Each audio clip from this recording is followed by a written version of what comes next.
You cruel, manipulative bastard. Is this all part of your plan? It's all just a game to you, isn't it? Hey? Well, I know punishment. And he did not deserve that.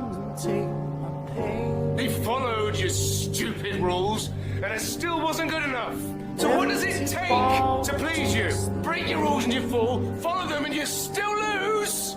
Doesn't matter whether you're a sinner. Doesn't matter whether you're a saint.